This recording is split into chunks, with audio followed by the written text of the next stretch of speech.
여러분, 우리가 살고 있는 이 지구는요, 어떻게 하나님이 만드셨습니까? 하나님은 지구를 만드실 때 평면으로 만들지 않고 어쩝니까? 둥글게 만드셨어요. 그리고 이 지구를 둥글게 만드실 뿐만 아니라 하루에 한 번 자전을 하게 만들고 1년에 한 번 태양 주위를 돌게 만드는 공전을 하게 만드셨다는 겁니다. 근데 여러분, 한번 생각해 보십시오.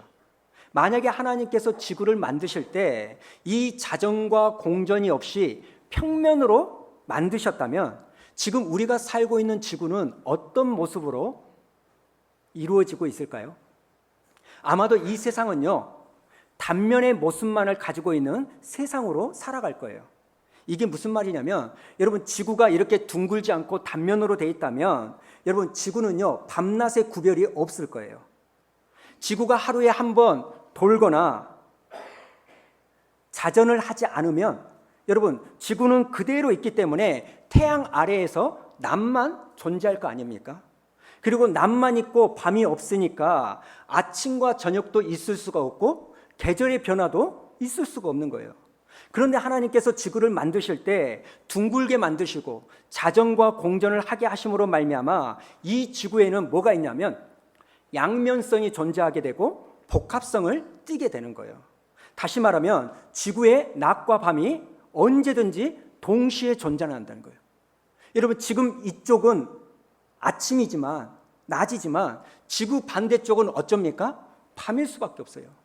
그리고 낮과 밤이 있기 때문에 아침과 저녁이 있고 그 아침과 저녁이 있기 때문에 계절이라는 것이 존재하게 된다는 겁니다. 여러분, 이 세상을 하나님이 창조하신 그 원리에는요, 여러분, 단면성이 아니라 복합성, 양면성이 존재한다는 거예요. 다시 말하면 여러분, 이 땅을 살고 있는 저와 여러분에게도 우리에게 일어나는 모든 일들은요, 단면적인 일들이 있는 게 아니라 복합적인 일들이 숨어져 있다는 겁니다. 그렇기 때문에 그러한 삶을 사는 우리에게 중요한 게 뭐냐? 우리가 지금 어디에 서 있는가가 굉장히 중요하다는 거예요. 예를 들면 여러분, 절망 앞에 서 있는 사람에게는요, 그날 밤은 고통이고 다가오는 아침은 더 큰 아픔이에요. 그러지 않습니까? 그러나 소망 가운데 서 있는 사람은 똑같은 밤이라 할지라도 어쩝니까? 그 밤은 내일을 위한 쉼이 되어진다는 거예요. 여러분, 이렇게 우리가 어디에 서 있느냐에 따라서 우리의 삶의 의미가 달라진다면 여러분, 사람에게 있어서 지혜가 무엇일까요? 사람에게 있어서 지혜는요, 바로 서 있어야 될 그 자리를 잘 찾아서 서 있는 거, 이게 지혜인 줄로 믿습니다. 오늘 우리가 읽은 사도행전 12장을 보면 예수님의 12제자 중에 한 사람이었던 야고보가 순교하는 사건이 나오지 않습니까? 자, 1절과 2절에 있는 말씀을 우리 한번 읽어볼까요? 시작. 그때 헤롯 왕이 손을 들어 교회 중에 몇 사람을 헤아려 하여 요한의 형제 야고보를 칼로 죽이니. 사도행전 7장에 보면 돌에 맞아 죽었던 스데반 집사가 기독교 2000년 역사 가운데 최초의 순교자였다면 오늘 본문에 나오는 이 야고보는요, 사도들 12명 중에 최초로 죽은 순교자였다는 겁니다. 그리고 여기에서 야고보를 죽인 이 헤롯은요, 예수님이 태어날 당시에 헤롯 대왕이 아니라 그 헤롯 대왕의 손자였던 헤롯 아그리파 1세라는 거예요. 지금 이 헤롯이요, 야고보를 죽이고 보니까 유대인들이 너무너무 좋아하는 거예요. 그래서 더욱더 민심을 얻고자 헤롯이요, 베드로도 잡아가지고 죽이려고 감옥에 집어넣습니다. 이게 오늘 본문 배경의 핵심 아닙니까? 근데 여러분, 제가 오늘 말씀을 읽고 또 읽는데 이해가 되지 않는 의문, 질문이 생기는 거예요. 그래서 오늘 이 말씀을요, 제가 가졌던 세 가지 질문 가운데 두 가지를 살펴보면서 하나님께서 이 일을 통하여 우리에게 주고자 하는 뜻이 어디에 있는가 좀 살펴보기를 원한다는 겁니다. 여러분, 제가 먼저 말씀을 살펴보면서 가졌던 질문이 뭐냐면, 여러분, 왜 하나님께서는 야고보는 죽게 내버려 두시고 베드로는 살려주시는가? 이게 저의 의문이었어요. 여러분, 오늘 본문에 나오는 야고보와 베드로는 너무 대조되는 삶을 사는 거 아닙니까? 여러분, 마태복음 4장에 보면 베드로와 야고보는요, 똑같은 똑같은 날 똑같은 장소 갈릴리에서 똑같이 예수님께 부름을 받았습니다. 그리고 예수님께 부름을 받은 이후로 3년 동안 예수님이 부활 승천하시기 전까지 이 베드로와 야고보는요 똑같이 예수님의 제자의 삶을 살았어요. 그리고 주님께서 부활 승천하신 다음에 오늘 본문에 이르기까지 이 베드로, 야고보 두 사람 모두가 다 예수님을 위하여 자기의 삶을 드리는 삶을 살았다는 거예요. 말하자면요, 이 두 사람은요 근본적으로 아무런 차이가 없고 누가 높고 누가 남냐 이런 차이가 없는 똑같이 예수님을 섬기는 삶을 살았다는 거예요. 자, 그런데 문제가 뭡니까?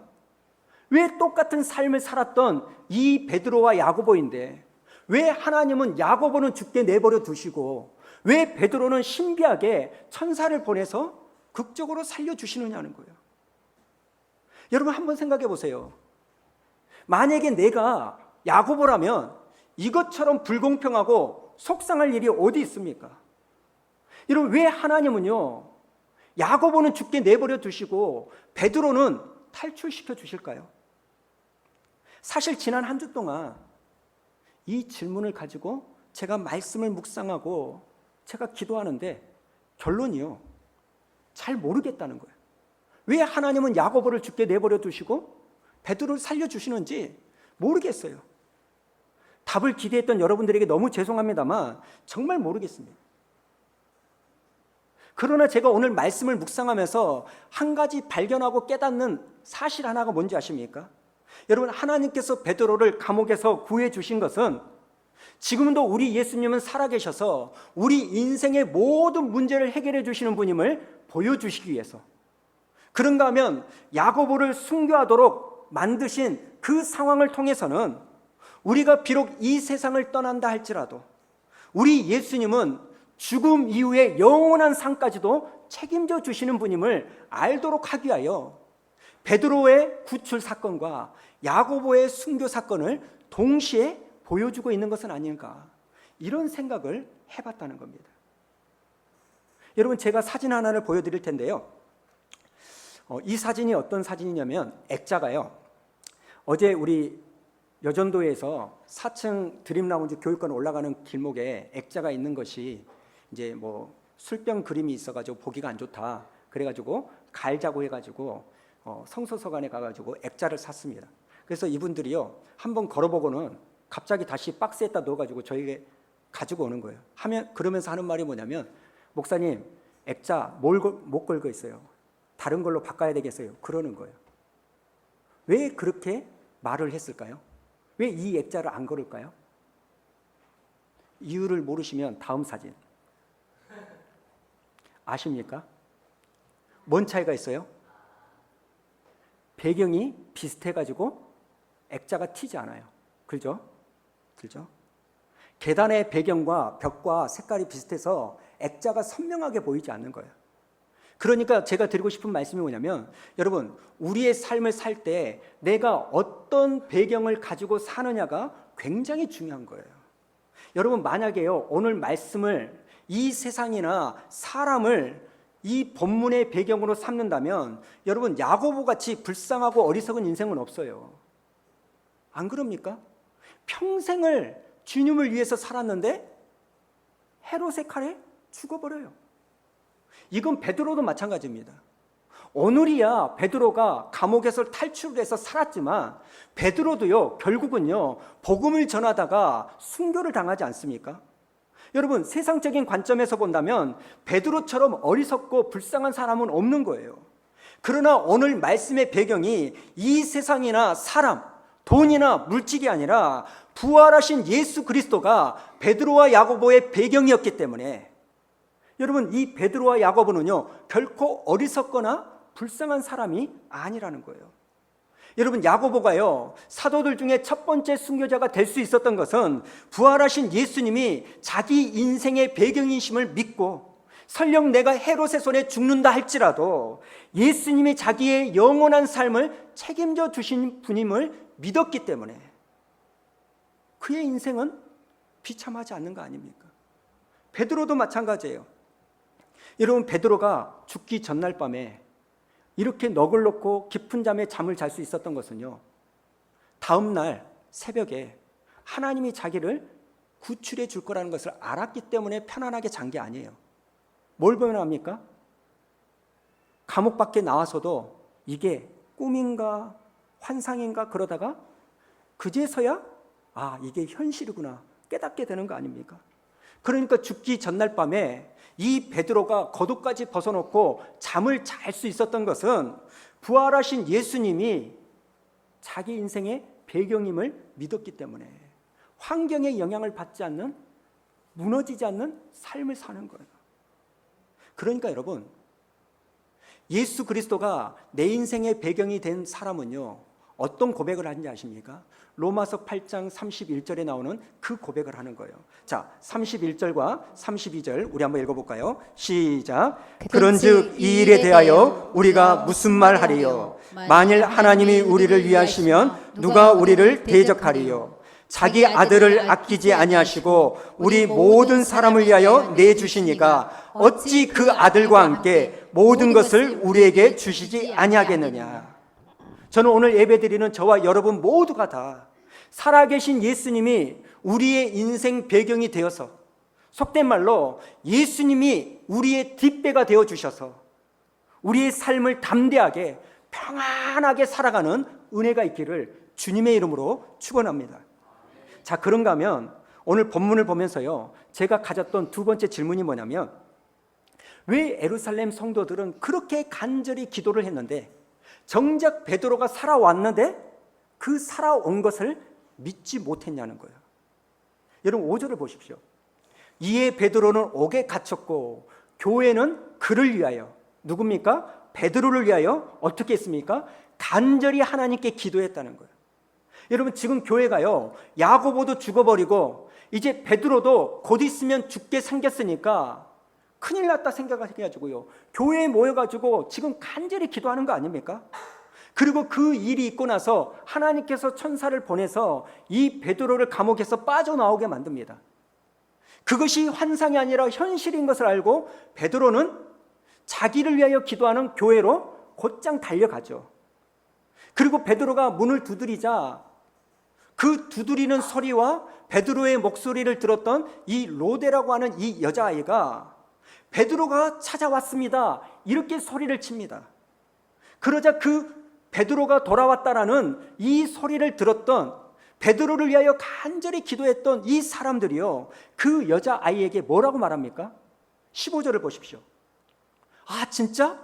하나님께 응답을 받았구나, 할렐루야, 이게 아니라 뭐라고 말해요?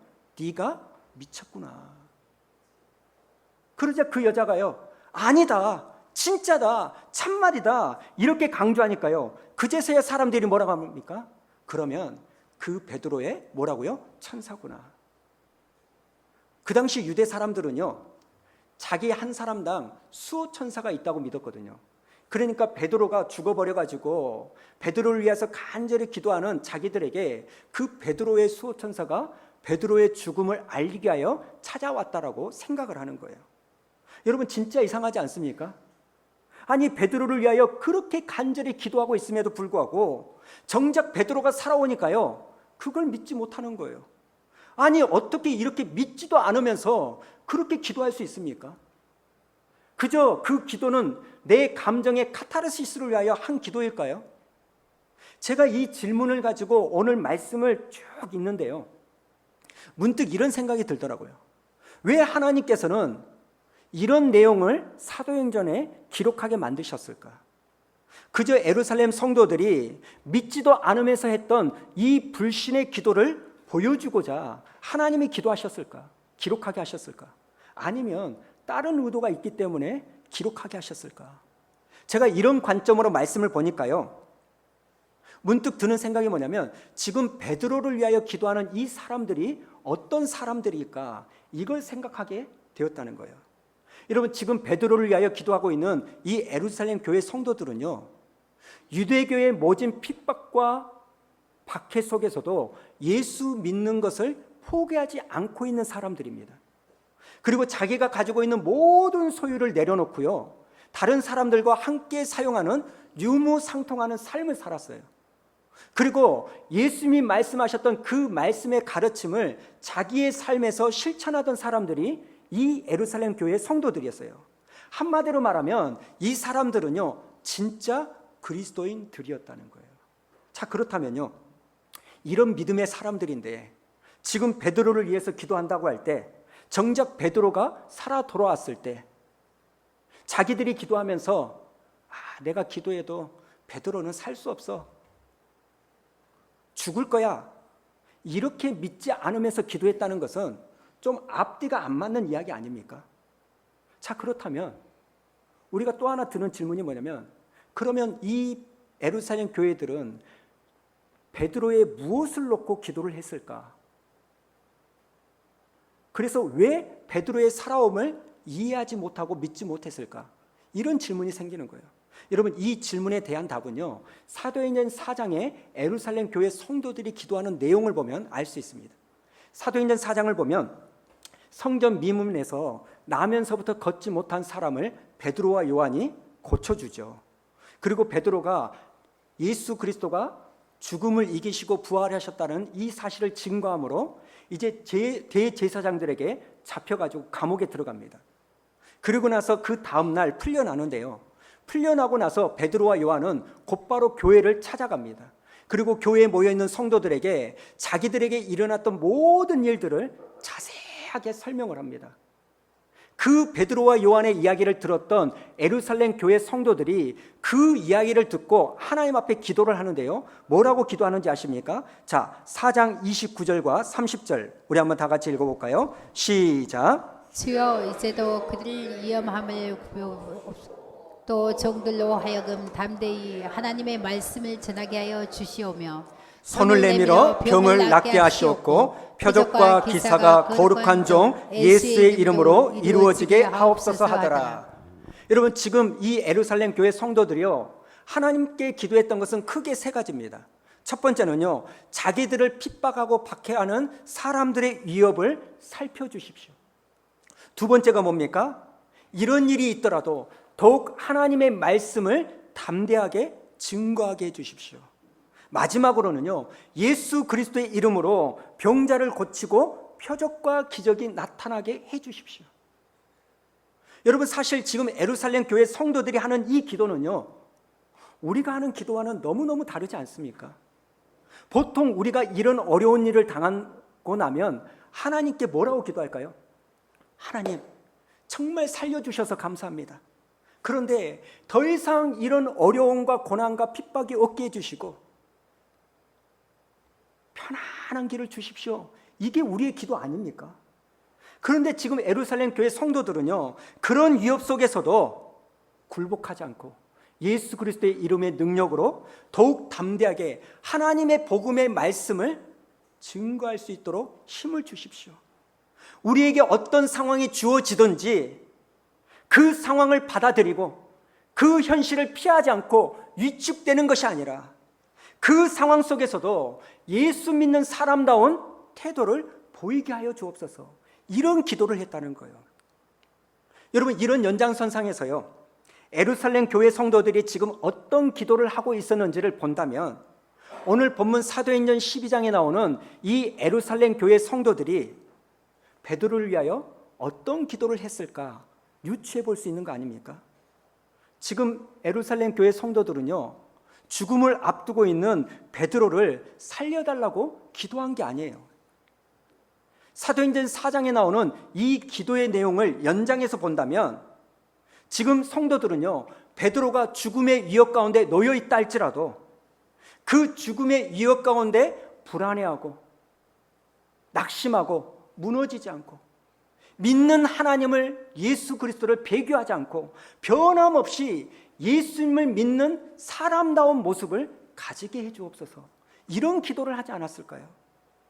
그리고 그것이 하나님의 뜻이라면 지금 베드로가 죽어야 되는 그 상황은 우리가 믿음으로 받아들일 수 있도록 인도해 주십시오. 이게 바로 베드로가 죽지 않고 탈출해가지고 돌아왔을 때 선뜻 이 성도들이 믿지 못했던 이유가 아닐까, 그런 생각을 한다는 겁니다. 저는 여기서 굉장히 중요한 포인트가 있다고 생각합니다. 여러분, 우리는 그저요, 어떤 문제가 생겼을 때 그 문제를 피하고 해결받는 것만도 믿음이라고 생각합니다만, 여러분, 더 중요한 게 뭔지 아십니까? 그런 상황 속에서도 그리스도인다운, 하나님을 믿는 사람다운 모습을 가져야 된다는 거예요. 저는 지금도요, 잊지 못하는 대학교 때 선교사님의 그 기도 제목을 제가 기억하고 있습니다. 그게 뭐냐면, 과테말라라는 이 나라에서 원주민 선교 사역을 하는 선교사님이 우리나라에 들어오셔가지고 선교 보고를 하는 거예요. 근데 이분은 도시에 있는 곳에서 선교 사역을 하는 게 아니라 산속에 있는 원주민들에게 복음을 전하니까요. 여러분, 그 원주민들이 복음을 잘 받아들이지 않고 위협적이에요. 그리고 때로는요, 너무나 위험해가지고 죽음에 이르는 그 일들이 있는 거예요. 그래서 이 선교사님이 그 산속에 들어갈 때 아내인 사모님에게 이런 기도 부탁을 하는 거예요. 여보, 나를 위해서 기도할 때 다른 기도하지 말고 혹시 그 원주민들의 위협이 너무나 무서워가지고 도망치다가 등에 화살 맞고 죽지 않도록 기도해줘. 오히려 죽을 때 도망치다가 등에 화살 맞고 죽는 게 아니라 정면에서 하나님의 복음의 말씀을 전하다가 정면에서 화살을 맞고 죽게 기도해줘. 저는 이게 기억이 납니다. 여러분, 지난주에요, 저와 고 목사님을 위해서 기도해달라고 할 때 여러분, 이런 기도해 주셔야 돼요. 어떠한 상황이 놓여진다 할지라도 배홍수 목사와 고영훈 목사가 목사다운 모습을 놓치지 않도록 하나님 은혜를 달라고 기도해 주셔야 됩니다. 여러분, 지난주에 우리가 살펴봤던 것처럼 안디옥 교회 성도들은 어떤 성도들이었습니까? 순종하는 성도들이었어요. 그런데 우리가 순종하면 그저 하나님의 말씀에 순종한다라고 생각하지만, 여러분, 그 순종에는요, 말씀에 대한 순종뿐만 아니라 우리에게 주어진 현실에 대한 순종도 포함되어 있는 거예요. 왜냐하면 하나님께서는요, 우리에게 허락하신 그 현실 상황 속에서 역사하여 주시기 때문입니다. 그래서 참된 믿음이 뭔지 아십니까?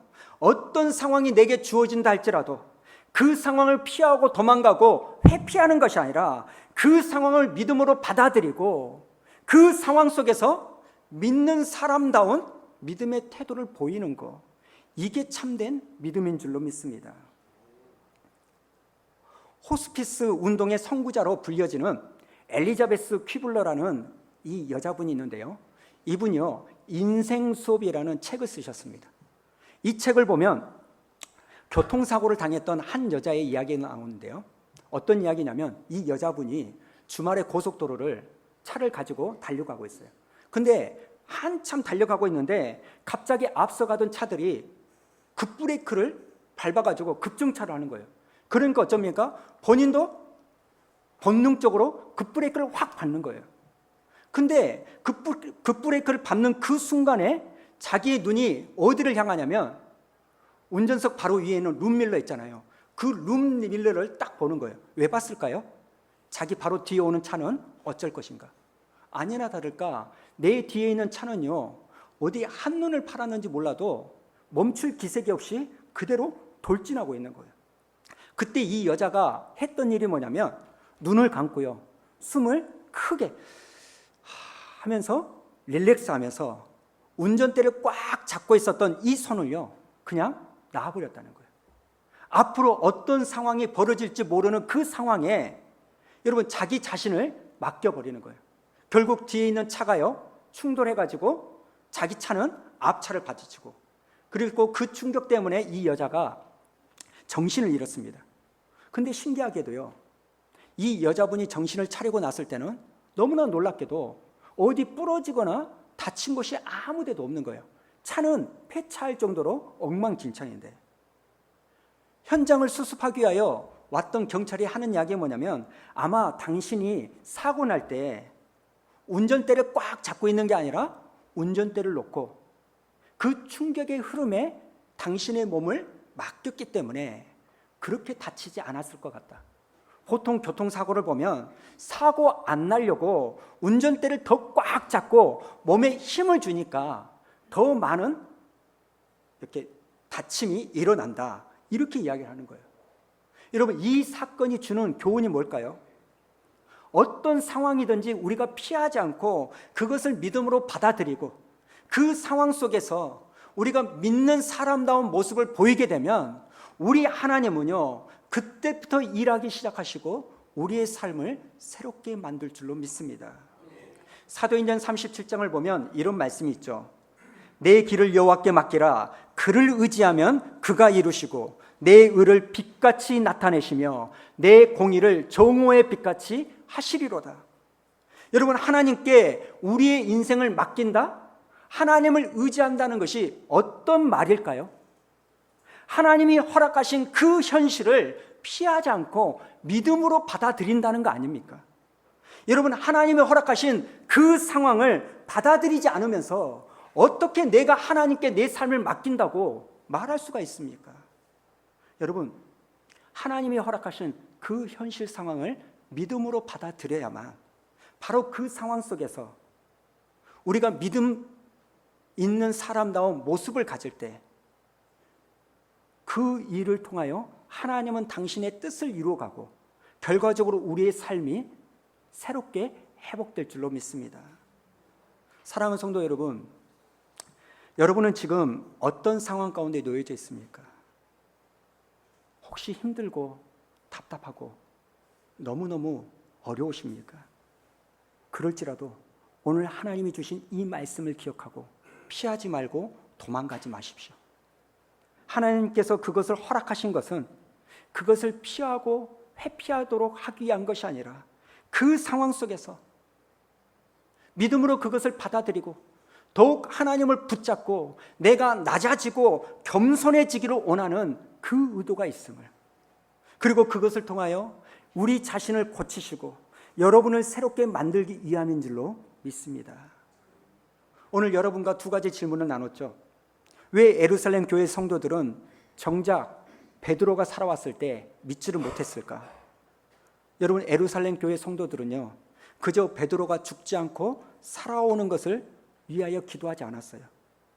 그런 죽음의 위협 가운데서도 믿는 사람다운 모습을 잃어버리지 않는 그 사람이 되기를 기도했다면, 여러분, 오늘 우리에게 주어진 그 현실이 있다면 그 상황 가운데서 하나님, 이 상황을 믿음으로 이겨나갈 수 있도록 나에게 은혜를 주십시오.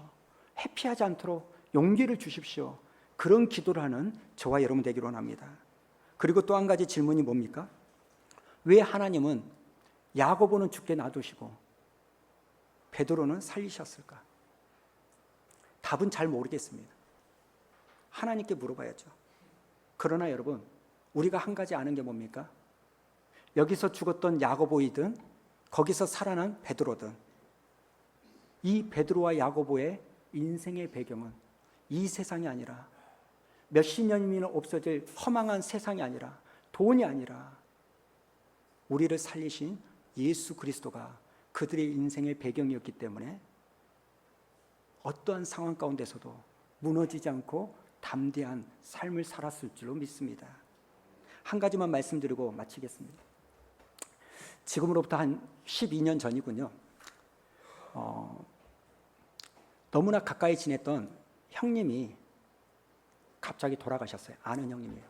신학대학원을 다닐 때 4인방이 있었습니다. 전라도에서 저를 포함해서 2명, 경상도에서 2명, 저보다 전부 다 형님들이에요. 그래서 이분들과 같이 3년을 이렇게 어울려 다녔는데 공부를 많이 한 게 아니라 막 많이 놀았어요. 운동도 많이 하고 테니스도 치고 영호남 교류를 해야 된다 하면서 서로 막 호남, 경남 이렇게 테니스배 이렇게 하면서 막 게임도 하고 많이 놀았어요. 그래서 참 친분이 아주 있었습니다. 기도 제목도 많이 났죠. 근데 한인수라는 그 형님이 한 분 계시는데 이분은 원래 CCC 간사였어요. 근데 자세히 모르지만 어느 정도 이렇게 기간이 되면 이분들은 신학대학교에 가서 신학을 공부하고 목사 안수를 받아야 어떤 이렇게 파송이 더 되는가 봐요. 그래서 이분이 3년 동안 신학 공부를 하고 이제 목사 안수를 받고 나서 바로 중국으로 선교사로 파송을 갔어요. 근데 그냥 도시에서 선교사 사역을 하는 게 아니라 이분이 산골 깊은 곳에 들어가서 선교 사역을 하는데 한 2년 정도 되고 나서 갑자기 청천벽력과 같은 소식이 오는 거예요. 이분이 뇌출혈로 쓰러졌는데 중국에서는 이게 치료가 안 되고 급히 비행기를 타고 한국으로 넘어오는데 그만 한국 서울에 있는 병원에서 수술하다가 돌아가셔버린 거예요. 여러분, 그분의 나이가 42이었어요. 너무너무 충격이었습니다. 그래서 형님들과 함께 수원에 있는 기독교 그 묘지에 가서 하간 예배를 드리고 이렇게 보는데 기가 막힌 거예요. 형수님은 이제 한 40 정도밖에 안 됐을 거고 아이들 둘이 있는데 초등학교 후반, 중학교 초반 그 아이들이고